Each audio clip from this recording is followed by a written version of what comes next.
Friends, किसी ने बहुत कमाल की बात कही है। विकल्प बहुत मिलेंगे रास्ता भटकाने के लिए, संकल्प एक ही काफ़ी है मंजिल पाने के लिए। Hello friends, welcome back to my channel GK with Manisha. Friends, इस वीडियो में हम मोस्ट इम्पॉर्टेंट टॉपिक हरित क्रांति से संबंधित उन महत्वपूर्ण प्रश्नों के बारे में देखेंगे जो आपके सभी परीक्षाओं में पिछले कई सालों से पूछे जा रहे हैं। फ्रेंड्स, क्वेश्चन पर जाने से पहले हम हरित क्रांति के बारे में, इसे क्यों बनाया गया है और किसने बनाया है, इसके बारे में जान लेते हैं, फिर क्वेश्चन पर चलते हैं। को भारत में हरित क्रांति का आरंभ सन 1966 से 67 के मध्य हुआ। इस हरित क्रांति का पूरा श्रेय नोबेल पुरस्कार विजेता प्रोफेसर नॉर्मन बोरलॉग को समर्पित है, परंतु भारत में हरित क्रांति का जनक एम.एस. स्वामीनाथन को कहा गया है। भारत के कृषि एवं खाद्य मंत्री बाबू जगजीवन राम हरित क्रांति के रूप में जाने जाते हैं। उन्होंने एम.एस. स्वामीनाथन कमेटी की सिफारिशों पर हरित क्रांति का सफल संचालन किया, जिसका भविष्य में संतोषजनक प्रभाव भी देखने को मिला है। नेक्स्ट है फ्रेंड्स, मुख्य तौर पर हरित क्रांति देश में कृषि उत्पादन को बढ़ाने के लिए लागू की गई एक नीति थी। फ्रेंड्स, हरित क्रांति को कृषि उत्पादन को बढ़ावा देने के लिए लागू की गई एक नीति थी। इसके तहत अनाज उगाने के लिए प्रयुक्त पारंपरिक बीजों के स्थान पर उन्नत किस्म के बीजों के प्रयोग को बढ़ावा दिया गया। पारंपरिक बीजों के स्थान पर HYV के प्रयोग में सिंचाई के लिए अधिक पानी, उर्वरक, कीटनाशक की आवश्यकता होती थी। फ्रेंड्स, मैंने आपके लिए सभी क्वेश्चंस इंपॉर्टेंट अनसिलेक्टेड लिए हैं जो आपकी सभी परीक्षाओं में कई बार पूछे गए हैं, तो आप वीडियो को ध्यान से देखिएगा। फर्स्ट क्वेश्चन है, 20वीं शताब्दी में नई कृषि रणनीति को अपनाने के लिए भारत में हरित क्रांति की शुरुआत कौन से दशक में की गई थी? फ्रेंड्स, ये वेरी इंपॉर्टेंट है, इसे आपको याद रखना है। इसका राइट आंसर है ऑप्शन बी, 1970 के दशक में। 20वीं शताब्दी के नई कृषि रणनीति को अपनाने के लिए भारत में हरित क्रांति की शुरुआत 1970 के दशक में की गई थी। इम्पॉर्टेंट पॉइंट को समझ लेते हैं। हरित क्रांति से अभिप्राय देश के सिंचित एवं असिंचित कृषि से क्षेत्रों में अधिक उपज देने वाले संकर तथा बौने बीजों के उपयोग से सफल उत्पादन में वृद्धि करना है। हरित क्रांति भारतीय कृषि में लागू की गई उस विकास विधि का परिणाम है जो 1970 के दशक में पारंपरिक कृषि को आधुनिक तकनीकी द्वारा प्रतिस्थापित किए जाने के लिए रूप में सामने आई। इसलिए इसका राइट आंसर बी होगा। अगला इम्पॉर्टेंट क्वेश्चन है, निम्नलिखित में से किसने भारत में कृषि उत्पादन बढ़ाने के लिए सदाबहार क्रांति शब्द का उपयोग किया था? फ्रेंड्स, इसे याद रखना है। भारत में कृषि उत्पादन बढ़ाने के लिए सदाबहार क्रांति शब्द का प्रयोग किस वैज्ञानिक ने किया था? इसका राइट आंसर है option B, M S. Swaminathan. M S. Swaminathan ने भारत में कृषि उत्पादन को बढ़ाने के लिए सदाबहार क्रांति शब्द का उपयोग किया था। इसे आपको याद रखना है। इम्पॉर्टेंट पॉइंट में समझ लेते हैं। एम.एस. स्वामीनाथन ने उत्पादन और उत्पादकता में वृद्धि के मार्ग को उजागर करने के लिए सदाबहार क्रांति शब्द का उपयोग किया था। Friends, MS. स्वामीनाथन के बारे में हम आगे वीडियो में देखेंगे डिटेल में। अगला क्वेश्चन है, विश्व में हरित क्रांति के जनक कौन थे? इसका राइट आंसर है option A, Norman Borlaug. Friends, इसमें विश्व में पूछा है, विश्व में हरित क्रांति के जनक नॉर्मन बोरलॉग को माना जाता है। इम्पॉर्टेंट पॉइंट है, हरित क्रांति प्रारंभ करने का श्रेय नोबेल पुरस्कार विजेता प्रोफेसर नॉर्मन बोरलॉग को जाता है। यानी नॉर्मन बोरलॉग विश्व के हरित क्रांति के जनक माने जाते हैं, जिन्हें नोबेल पुरस्कार से सम्मानित किया गया है। अगला इम्पॉर्टेंट क्वेश्चन है, नॉर्मन बोरलॉग किस देश के रहने वाले थे? इसका राइट आंसर है ऑप्शन ए, संयुक्त राज्य अमेरिका।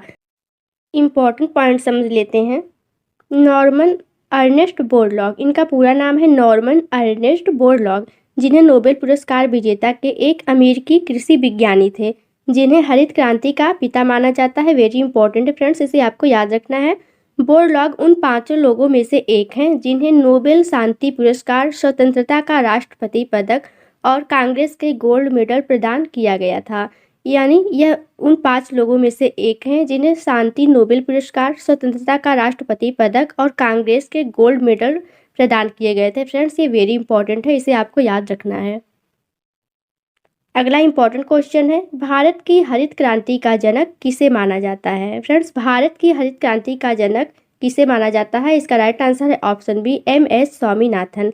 एम.एस. स्वामीनाथन को भारत के हरित क्रांति का जनक माना जाता है। फ्रेंड्स, इससे पहले अगर आप मेरे चैनल पर नए जुड़े हैं तो चैनल को लाइक एंड सब्सक्राइब करें और बेल आइकन को भी प्रेस करें ताकि जब भी मैं वीडियो अपलोड करूं आप तक सबसे पहले पहुंच सके। इसके बारे में इम्पोर्टेंट पॉइंट है, एम.एस. स्वामीनाथन पौधों के जेनेटिक वैज्ञानिक हैं जिन्हें भारत की हरित क्रांति का जनक माना जाता है। एम.एस. स्वामीनाथन 1966 में मैक्सिको के बीजों को पंजाब की घरेलू किस्मों के साथ मिश्रित करके उच्च उत्पादकता वाले गेहूं के संकर बीज विकसित किए। उन्हें विज्ञान एवं अभियांत्रिकी के क्षेत्र में भारत सरकार द्वारा सन 1972 में पद्म भूषण से सम्मानित किया गया। फ्रेंड्स, आपको ये याद रखना है, यानी एम.एस. स्वामीनाथन को 1972 में पद्म भूषण से भी सम्मानित किया गया था। किस क्षेत्र में? विज्ञान एवं अभियांत्रिकी के क्षेत्र में। इसे आपको याद रखना है। अगला इंपॉर्टेंट क्वेश्चन है, निम्नलिखित में से कौन हरित क्रांति को संदर्भित करता है? इसका right answer friends option C, उच्च पैदावार विविधता कार्यक्रम, यानी उच्च पैदावार अधिक पैदावार के लिए हरित क्रांति को बनाया गया था। इसका राइट आंसर होगा ऑप्शन सी। इम्पॉर्टेंट पॉइंट समझ लेते हैं। हरित क्रांति को नई कृषि रणनीति के रूप में पहली बार भारत में खरीफ के मौसम में अमल में लाया गया था और इसे उच्च उपज देने वाली किस्म कार्यक्रम HYVP का नाम दिया गया था।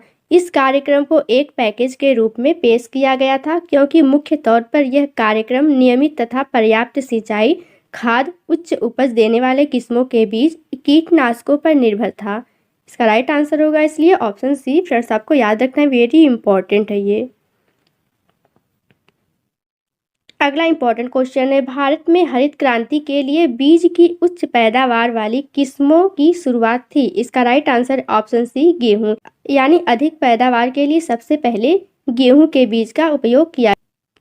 इंपॉर्टेंट पॉइंट में समझ लेते हैं फ्रेंड्स, भारत में हरित क्रांति द्वारा गेहूं के बीज की उच्च पैदावार वाली किस्मों की शुरुआत सबसे पहले की गई थी HYV के रूप में। अगला क्वेश्चन है, आज़ादी के बाद और हरित क्रांति के बाद निम्नलिखित में से किस फसल के उत्पादन में वृद्धि हुई है? इसका राइट आंसर है ऑप्शन सी, गेहूं में। आपने इससे पहले इस क्वेश्चन के बारे में ऊपर जो पढ़ा वही राइट है, यानी आज़ादी के बाद और हरित क्रांति के बाद गेहूं फसल की उत्पादन में सबसे ज़्यादा वृद्धि हुई है। अगला क्वेश्चन है, निम्नलिखित कथनों में से हरित क्रांति के बुनियादी तत्व हैं। फ्रेंड्स, ऑप्शन ए है खेती के क्षेत्रों का विस्तार, ए भी सही है। मौजूदा खेत की दोहरी फसल, ए भी सही है। हरित क्रांति की विधि में HYV बीजों का उपयोग, ए भी सही है, यानी इसका राइट आंसर होगा ऑप्शन डी, उपरोक्त सभी। हरित क्रांति के बुनियादी तत्व हैं खेती के क्षेत्रों का विस्तार, मौजूदा खेत की दोहरी फसल, हरित क्रांति की विधि में HYV बीजों का उपयोग। इसे आपको याद रखना है। इम्पॉर्टेंट पॉइंट में समझ लेते हैं, खेती के क्षेत्रों का विस्तार, मौजूदा खेती की दोहरी फसल और हरित क्रांति की विधि में HYV बीजों का उपयोग, यह 3 बुनियादी तत्व हैं। अगला क्वेश्चन है, हरित क्रांति के लिए भारत में आरंभिक साइट के रूप में निम्नलिखित में से कौन सा राज्य चुना गया था? उम्मीद है फ्रेंड्स आपको मेरी ये वीडियो अच्छी लग रही होगी, इसलिए आप चैनल को लाइक एंड सब्सक्राइब करना ना भूलें, ज़्यादा से ज़्यादा शेयर भी करें और सभी वीडियो को प्लेलिस्ट में जाकर जरूर देखें। आप अगर किसी भी एग्जाम की तैयारी कर रहे हैं तो आपके लिए ये वीडियो वेरी हेल्पफुल होने वाली है। इसका राइट आंसर होगा ऑप्शन ए, पंजाब में, यानी हरित क्रांति के लिए भारत में आरंभिक साइट के रूप में पंजाब राज्य को चुना गया था। इम्पॉर्टेंट पॉइंट में समझ लेते हैं, हरित क्रांति के लिए भारत में आरंभिक साइट के रूप में पंजाब राज्य को चुना गया था। Okay, thank you and all the best.